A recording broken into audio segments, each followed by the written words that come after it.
క్రికెట్లో పాత రికార్డులు బద్దలై కొత్త రికార్డులు క్రియేట్ అయితేనే అసలైన మజా. ఇక తాజాగా అలాంటి ఒక గొప్ప రికార్డు బద్దలైంది. వివరాలకు వెళితే ప్రపంచ క్రికెట్ చరిత్రలో ఎన్నో రికార్డులు ఉన్నప్పటికీ యువరాజ్ సింగ్ కొట్టిన 6 బంతుల్లో 6 సిక్సర్ల రికార్డుకి ఉన్న ప్రత్యేకతే వేరు. 2007 పొట్టి కప్ క్రికెట్లో ఇంగ్లాండ్ బౌలర్ స్టువర్ట్ బ్రాడ్ బౌలింగ్లో యువరాజ్ సింగ్ వరుసగా 6 సిక్స్లు కొట్టి ఒకే ఓవర్లో 36 పరుగులు రాబట్టి ఒక ఓవర్కి అత్యధిక పరుగులు సాధించిన ఆటగాడిగా నిలిచిన సంగతి తెలిసిందే. తాజాగా ఈ రికార్డుని బ్రేక్ చేస్తూ ఒకే ఓవర్లో 39 పరుగులు సాధించి యూవీ రికార్డును సమోవా బ్యాటర్ డేరియస్ విస్సేర్ అధిగమించి చరిత్ర సృష్టించాడు. టీ20 ప్రపంచ కప్ 2026 మెగా టోర్నీ కోసం క్వాలిఫైర్ మ్యాచ్లు జరుగుతున్నాయి. ఈస్ట్ ఆసియా పసిఫిక్ సబ్ రీజనల్లో భాగంగా సమోవా, వసువాటు దేశాల మధ్య మ్యాచ్ జరిగింది.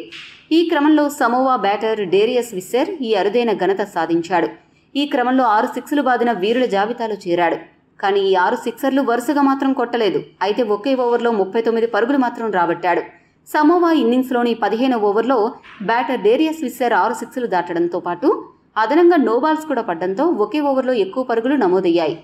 అంతర్జాతీయ క్రికెట్లో ఇప్పటివరకు యువరాజ్ కాకుండా Kieron Pollard, Nicholas Pooran, Dipendra Singh మాత్రమే ఒకే ఓవర్లో 36 పరుగులు చేశారు. ఇక ఈ మ్యాచ్లో సెంచరీ చేయడం ద్వారా సమోవా తరపున అంతర్జాతీయ క్రికెట్లో సెంచరీ సాధించిన తొలి ఆటగాడిగా కూడా డేరియస్ రికార్డు సృష్టించాడు. ఈ వీడియో మీకు నచ్చితే లైక్, షేర్, కామెంట్ చేయండి. మరిన్ని స్పోర్ట్స్ అప్డేట్స్ కోసం మా ఛానల్ను సబ్స్క్రైబ్ చేసుకోండి.